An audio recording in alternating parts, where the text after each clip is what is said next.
Hi friends, welcome to my YouTube channel Charan Sai 2020. ఈరోజు నేను తయారు చేస్తున్న రెసిపీ కాకరకాయ కర్రీ. ముందుగా కాకరకాయలను శుభ్రంగా వాష్ చేసుకుని చిన్న చిన్న ముక్కలుగా కట్ చేసుకోవాలి. తర్వాత దాని లోపల ఉండే గింజలను తీసేసుకోవాలి. లోపల ఉండే గింజలు మొత్తాన్ని తీసేసుకోవాలి. తర్వాత ఆ ముక్కలను చిన్న చిన్న చక్రాల కింద కట్ చేసుకోవాలి.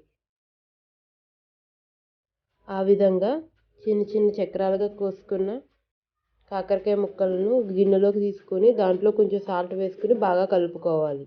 ఈ ముక్కలను అరగంట సేపు నాననివ్వాలి.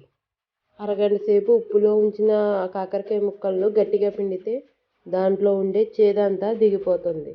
అలా పిండుకున్న ముక్కలను ప్లేట్లోకి తీసుకోవాలి. తర్వాత గ్యాస్ ఆన్ చేసుకొని ప్యాన్ పెట్టుకొని దాంట్లో కొద్దిగా పల్లీలు వేసుకోవాలి. పల్లీలు బ్రౌన్ కలర్ వచ్చేదాకా వేపుకుని వాటిని ఒక ప్లేట్లోకి తీసుకోవాలి.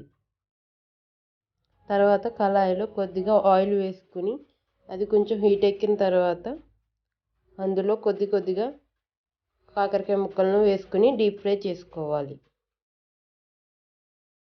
వేయించిన పల్లీలను పొట్టు తీసుకుని మిక్సీలో గ్రైండ్ చేసుకోవాలి.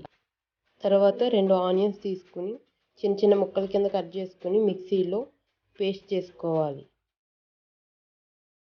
కాకరకాయ ముక్కలు బ్రౌన్ కలర్ వచ్చేంత వరకు డీప్ ఫ్రై చేసి తర్వాత వాటిని ప్లేట్లోకి తీసుకోవాలి. కాకరకాయ ముక్కలను డీప్ ఫ్రై చేసిన తర్వాత పాన్లో కొద్దిగా ఆయిల్ వేసుకుని కరివేపాకు వేసుకోవాలి. కరివేపాకు కొద్దిగా వేగిన తర్వాత ఆనియన్ పేస్ట్ను ఆయిల్లో వేసుకుని వేగించుకోవాలి.